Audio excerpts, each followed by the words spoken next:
ভীষণ জিদ করা শুরু করে। ফোন হাতে না দিলে চিৎকার করে, হাতের সামনে যা পায় তাই ছুঁড়ে মারে। বেচারি অনন্যা আন্টি মেয়ের জন্য মনের দুঃখের সব কথা আমাকে বলছিল। আমাকে জিজ্ঞেস করলো তোমার মেয়ে কেমন। আমি বললাম আমার মেয়ে এরকম কোনো ফোনের অ্যাডিকশন নেই। কংগ্রাচুলেশনস। কংগ্রাচুলেশনস? কিসের জন্য? এই যে তুমি আমার মতো একটা ভালো মেয়ে পেয়েছো তার জন্য।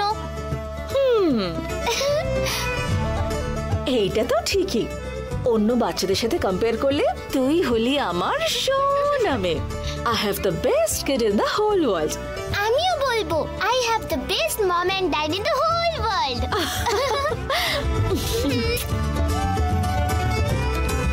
সোনাটা।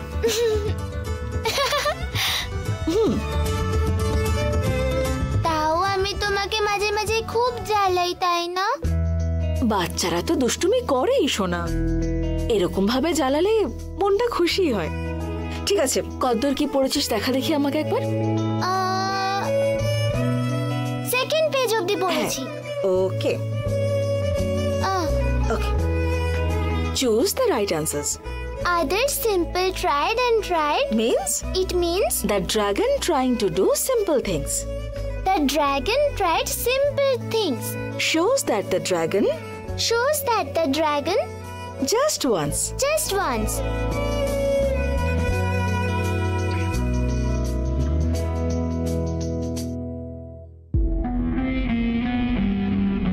আপনি আমার প্রাণটা বাঁচালেন। আপনাকে কি বলে যে ধন্যবাদ দেব বুঝতে পারছি। আপনার সাহস দেখে আমি সত্যিই খুব খুশি। আপনাদের মতো লোকেদের সমাজে আর দেখাই যায় না। এই যে এটাই আমার বাড়ি। এই দেখুন আমার কাণ্ড দেখেছেন। আপনার নামটা কি? আমার নাম ভৈরব। ভৈরব? নামেরই মতন এই গ্রামকে আপনি রক্ষা করছেন। আপনার মতো লোক খুবই বিরল। আপনি এসে না পৌঁছালে আমার 10 লাখ টাকা ছিনতাই হয়ে যেত। ওরা তো আমাকে এতক্ষণ মেরেই ফেলতো। আপনি এসেই আমার প্রাণটা বাঁচিয়েছেন। আপনার কপাল ভালো দাদা, এই জন্যই ভগবান বোধহয় সঠিক সময় ওখানে পাঠিয়ে দিয়েছেন। আপনি যদি আরেকটু দূরে থাকতেন তবে আমার সঙ্গে আপনার দেখাই হতো না। কিন্তু আপনি ভগবানের মতো এসে আমার প্রাণটা বাঁচালেন। হ্যাঁ, আপনার ফোন নম্বরটা দিন। হ্যাঁ নিন না, 944880। হ্যাঁ পেয়েছি স্যার। ঠিক আছে।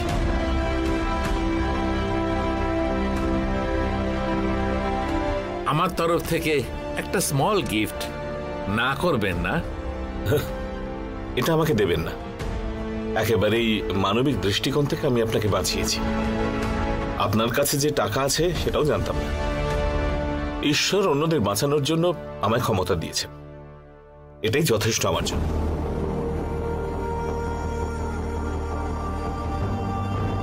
স্যার আমাকে ক্ষমা করবেন। আপনাকে অর্থ দিয়ে মাপছিলাম। আপনি যা সাহায্য করেছেন তা অর্থ দিয়ে মাপা যায় না। না বুঝে ধন্যবাদ দেবার বদলে আপনাকে টাকা দিচ্ছিলাম। সরি। কোনো ব্যাপার না দাদা, আপনি ভালোবেসে কর্তব্য করেছেন মাত্র, এটাই কোনো ভুল নেই। ঠিক আছে, এবার আমি আসি তাহলে। বাড়ি অবধি এসেছেন, একটু জল খাবার খেয়ে যান, আমারও ভালো লাগবে। এখন অনেকটাই রাত হয়ে গেছে, শুধু শুধুই ওনাদের সকলকে বিরক্ত করা হবে। সব শুনলে চিন্তাও করবেন। আমার মা বাড়িতে রান্না করে রেখেছেন, এখন আমি আসি। ঠিক আছে স্যার, ভালো থাকবেন। এবার আমি যাই। আসছি দাদা। খুব ভালো মানুষ।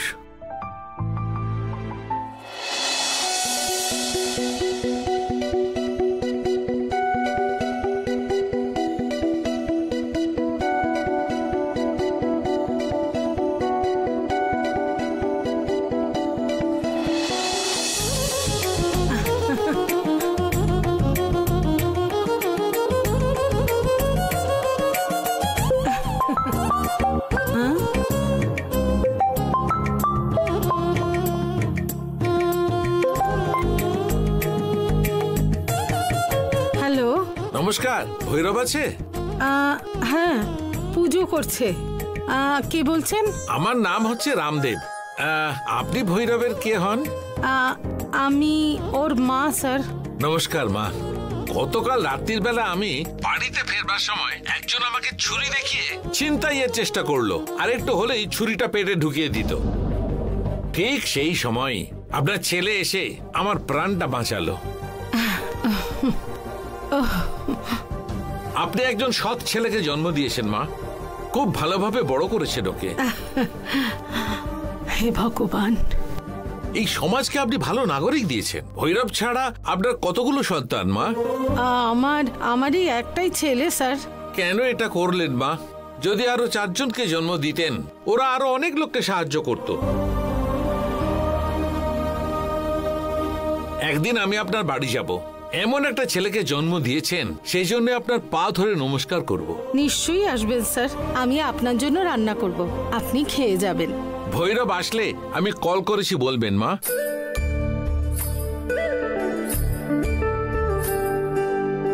হ্যাঁ।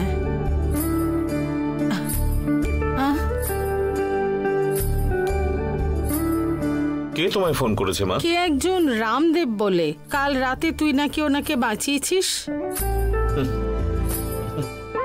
হ্যাঁ মা, কাল রাতে 2টো ছেলে ওনার টাকা পয়সা ছিনতাই করছিল, ছুরি দেখিয়ে ভয় দেখাচ্ছিল গো। 2টোকে ভালো করে পিটিয়ে তাড়িয়েছি। ভৈরব, এতদিন আমাকে এই গ্রামের লোকেরা কেমন নীচকে জন্ম দিয়েছি, ও সমাজের প্রতি দূষিত পোকার মতো এমন একজনকে জন্ম দেওয়ার বদলে বন্ধা হয়ে থাকলে ভালো হতো বলে সবাই বলতো। কিন্তু এতদিনের পর একজন আমাকে ফোন করে আমার ছেলে খুব ভালো বলে, সমাজের জন্য উপযুক্ত বলে প্রশংসা করলো তোর। একজন মায়ের কাছে তার ছেলের প্রশংসা শোনা যে কত আনন্দের, তাকে জন্ম দেওয়ার সময় যা আনন্দ হয় তার থেকেও অনেক বেশি আনন্দের। দেখ, এত বছর কেমন ছেলেকে জন্ম দিয়েছি বলে দুঃখ করতাম, কিন্তু আজকে তোকে জন্ম দিয়েছি বলে আমার কত আনন্দ হচ্ছে। এইটাই আমার জন্য যথেষ্ট। আমাকে সোনার গয়না বানিয়ে দিতে হবে না, আরাম করে থাকার জন্য বড় বাড়ি করে দিতে হবে না। একজন ভালো মা বলে যে নাম করিয়েছিস, এটাই যথেষ্ট। এই কথাটা শোনার জন্য কতদিন ধরে অপেক্ষা করেছিলাম বাবা। একদিন বাজে মা হিসেবে দুর্নাম নিয়ে মরে যাব বলে দুঃখ ছিল ভৈরব, কিন্তু এখন নিশ্চিন্তে মরতে পারি আমি। একজন ভালো মা হিসেবে এমন একটা ছেলেকে মানুষের মতো মানুষ করেছি বলে অনেক শান্তিতে মরতে পারবো বাবা। মাগো, এইটুকুতেই শেষ বলে ভাবলে কি করে চলবে? এখনো তোমার কিন্তু অনেক কিছু দেখা বাকি। তোমাকে ভালো ছেলে হয়ে দেখাতে হবে তো, এই সমাজে নামকরা লোক হব।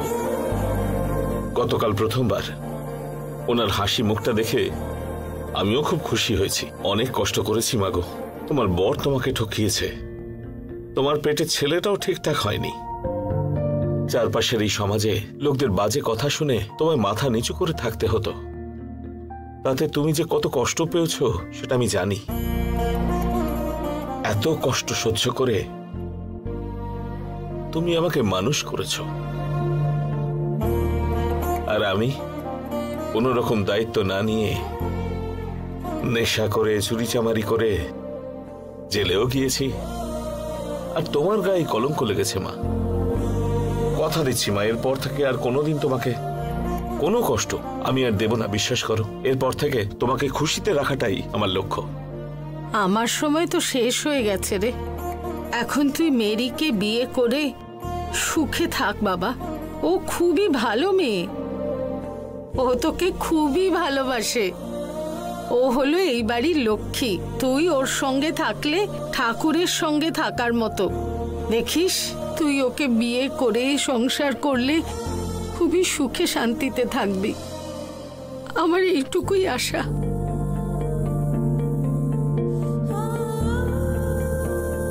আর আমার আশা যে তোমাকে ভালো রাখতে হবে, সেটা এখন থেকেই।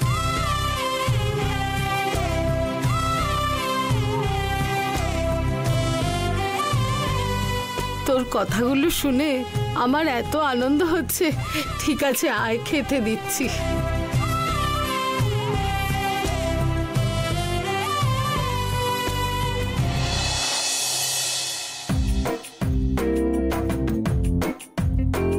বিজয়, কালকে যে কফিটা খাইয়েছিস আজকেও সেই টেস্ট আছে তো?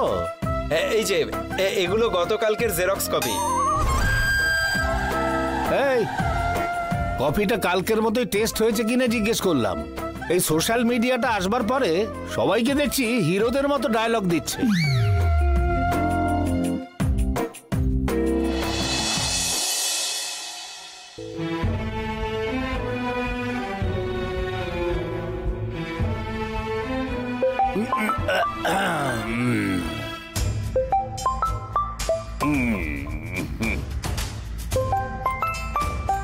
শিবানী আবার আমাকে কেন ফোন করলো?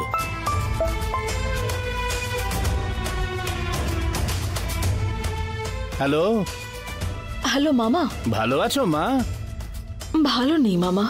কেন মা, কি হয়েছে? আপনি তো জানেনই অশোক যে বাড়ি ছেড়ে চলে গেছে সেটা। জানি মা। আচ্ছা, ও বাড়ি ছেড়ে গেল কেন? ও আমার সঙ্গে থাকলে আমার নাকি অনেক কষ্ট হবে। আমার জীবনের সব প্রবলেম নাকি ওর জন্যই হচ্ছে। ও বলল সেই জন্য নাকি ও আমার থেকে দূরে চলে যাচ্ছে। আমি বারণ করলাম ওকে, বললাম যতই প্রবলেম হোক সব আমরা একসঙ্গে মিলে সলভ করব। ও তা সত্ত্বেও চিঠিতে এই সমস্ত কিছু লিখে চলে গেল। তুমি কি ওকে কোনোদিন তোমার জন্যই সমস্ত সমস্যা হচ্ছে বলেছিলে? না মামা, আমি ওকে কোনোদিন এসব কথা বলিনি। আর এ সময়ও কোথায় গিয়ে থাকতে পারে আমার মাথায় আসছে না। সেজন্য ভাবলাম আপনাকে একবার ফোন করে জিজ্ঞেস করি। আমি জানি না মা, তুমি কি ওকে ফোন করেছিলে? এখন কল করলে তো কল কানেক্টই হচ্ছে না। পুলিশ বাড়িতে আসছে আর বলছে আপনার হাজবেন্ডের অ্যাক্সিডেন্ট হয়েছে, আরও কি সব বলে যাচ্ছে। আপনাকে ওপেনলি জিজ্ঞেস করছি, দয়া করে সত্যি কথা বলুন মামা। অশোক কোথায় আছে আপনি কি জানেন মামা? সত্যি বলবেন। না গো মা, সত্যি আমি কিছু জানি না। মিথ্যে বলবেন না। অশোকের মিসিং হওয়ার পেছনে যে আপনার হাত আছে আমি সন্দেহ করছি। দয়া করে বলুন। মানে তুমি কি বলতে চাইছো? তার মানে সায়নের সঙ্গে হাত মিলিয়ে ওকে কিডন্যাপ করে নিয়ে গেছেন বলে আমি সন্দেহ করছি। নিশ্চয়ই আপনারা কোথাও ওকে আটকে রেখেছেন। আর দিক থেকে তুমি অনেক বড় হতে পারো, কিন্তু বয়সের দিক থেকে আমি অনেক বড়। বয়স্ক লোকদের সঙ্গে কিভাবে কথা বলতে হয় সেটা তুমি একটু চিন্তা করে বলো। তোমার যা ইচ্ছে বলে যাচ্ছ। তাহলে আপনি এই ধরনের কাজ আগে করেননি বলছেন? কমলা মাকে হিপনোটাইজ করে আমাকে কিডন্যাপ করে নিয়ে গিয়ে আটকে রাখেননি আপনি? এখন এমন ভাবে কথা বলছেন যেন আপনি খুব ভদ্র। দেখুন, আমি কথা বলছি না যেটা আপনি করেছেন, কিন্তু যদি সায়ন ওকে কিডন্যাপ করে থাকে তাহলে আপনি সে কথা জানবেন বলেই আমি বলছি। যদি সেরকমই কিছু হয় তাহলে দয়া করে আমাকে সব কথা বলুন মামা। শোনো মা, অশোককে না পেয়ে তোমার যতটা কষ্ট হচ্ছে তার থেকে অনেক বেশি কষ্ট হচ্ছে আমাদের। সত্যি বলতে গেলে আমি আর অনুজা মুখে খাবার তুলতে পারছি না। দেখো মা, অশোক তোমার স্বামী হবার আগে আমাদের বাড়ির ছেলে ছিল। তোমাদের মধ্যে হাজার একটা ঝামেলা হতে পারে, কিন্তু ওর যদি বিপদ হয় তাহলে আমরাও তো কষ্ট পাবো মা। দেখো মা, ওর বাড়ি ছেড়ে যাওয়াটা নতুন কিছু নয়। তুমি হয়তো নিশ্চয়ই কিছু বলেছো যার জন্য ও বাড়ি ছেড়ে চলে গেছে। তার মানে অশোক এই মুহূর্তে কোথায় আছে সেটা আপনি জানেন না? জানি না। ঠিক আছে, ছাড়ুন তাহলে। আমি বরং পুলিশকে একটা কমপ্লেন করি, যা করার ওরা করবে। নিশ্চয়ই তুমি কমপ্লেন করো মা, আর আমরাও আমাদের বাড়ির ছেলেকে পাওয়া যাচ্ছে না বলে কমপ্লেন করব।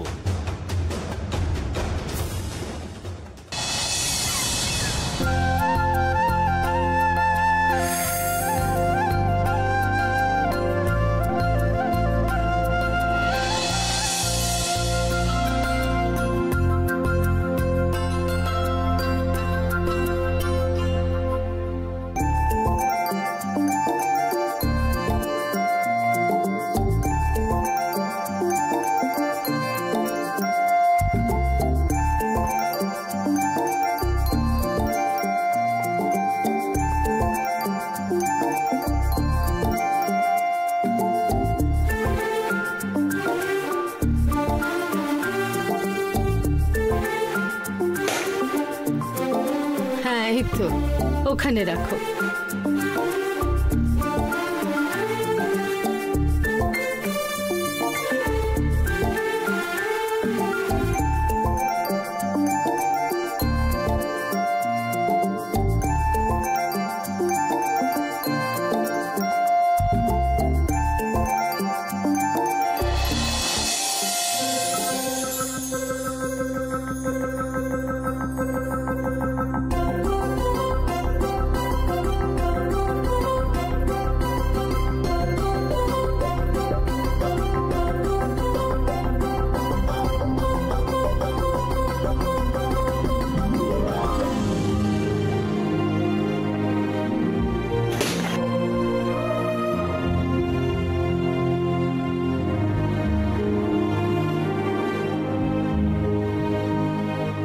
এই কি রে ভৈরব, অটো কিনলি একটা আর আমাকে বলিসনি?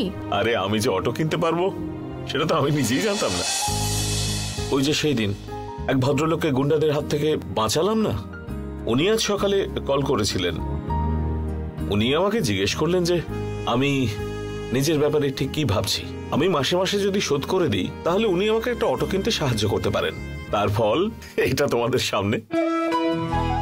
ওনার দেওয়া আইডিয়াটা আমার সত্যি খুব ভালো লেগেছে, তাই অটো নিয়ে একেবারে চলে এলাম। দেখো, অন্যদের যদি সাহায্য করো তাহলে ঈশ্বর আমাদের মঙ্গল করবেন। শেষ পর্যন্ত তুমি বদলে গিয়ে ভালোই হয়েছে। আমি কিন্তু ভীষণ খুশি হয়েছি। পরিশ্রম করতে হবে, বড় হতে হবে, এটাই যে তোমার মাথায় ঢুকেছে তাতেই আমি খুশি। যতই কষ্ট হোক না কেন, তোমার পাশে আমি সব সময় আছি। ঠিক বলেছ তুমি। কারোর সাথে কোনো অন্যায় না করলে রাজার মতন বাঁচা যায়। কাউকে ভয় পাবার দরকারই পড়ে না। শিবানিদি জানতে পারলে খুব খারাপ ভাববে, তাই না? ভাববে আমি টাকা দিলাম সেটা নিল না, অথচ অন্য কারোর কাছ থেকে টাকা নিয়ে নিল। ও কষ্ট পাবে, তাই না? সেটা আমি ঠিক দেখে নেব। আসলে অন্যকে টাকা দিলে সেটা ব্যবসার মতো, আর নিজের বাড়ির লোককে টাকা দিলে সেটা উপকার হয়ে যায়।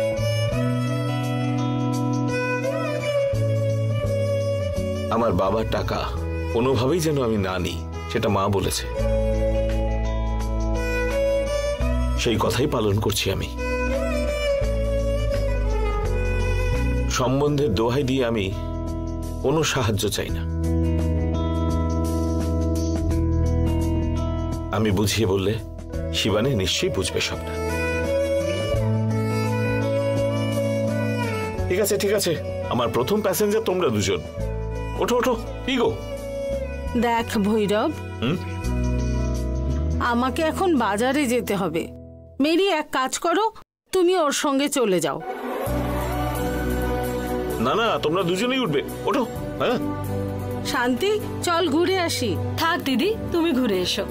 ঠিক আছে, আসছি।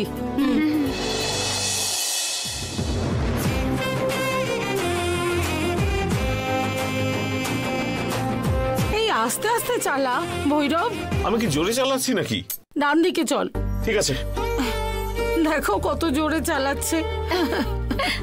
ভৈরব, এখানে ডান দিকেই তো আচ্ছা, বাজার। আমি কি জানি না? এত আনন্দ হচ্ছে। ভৈরব, আস্তে। ওহো মা, দেখো না, আমি তো আস্তেই চালাচ্ছি। ও এরকমই ছেলে একটা।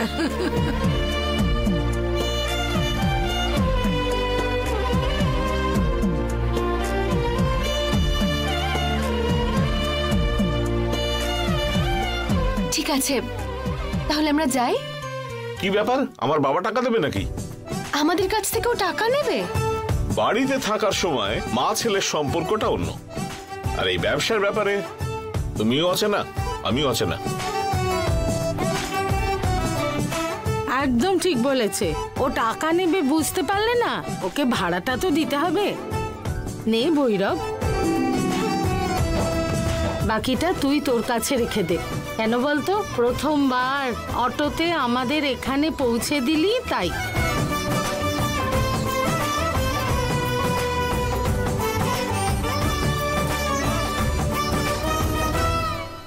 আশীর্বাদ করো। বলো। হ্যাঁ।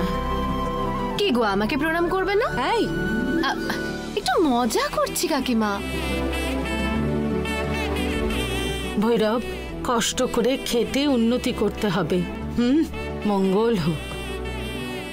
All the best. তোমার সব স্বপ্ন পূরণ হোক, ভালো থাকো। Thank you. মা শোনো, আমি এখন ডিউটি যাচ্ছি, বিকেলে বাড়ি ফিরবো। তোমাদের কাজ শেষ হলে প্রয়োজন হলে আমাকে কল করো, আমি বাড়িতে ড্রপ করে দেবো। না না না না, যখন ফোন করব তুই কোথায় দূরে থাকবি, এত অবধি তোকে খালি আসতে হবে। আমরা ঠিক চলে যাব, তুই এখন যা, সাবধানে যাস। ঠিক আছে, তাহলে আসছি।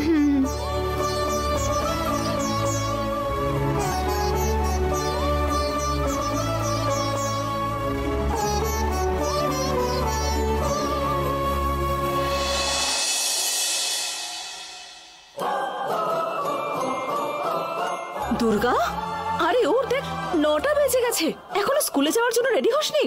কমলা মা, রূপা, ওরা কেউই বাড়িতে নেই। ঠিক আছে, স্কুলে যাওয়ার জন্য রেডি হতে হবে। ওঠ, আমি করছি। আমি স্কুলে যাচ্ছি না।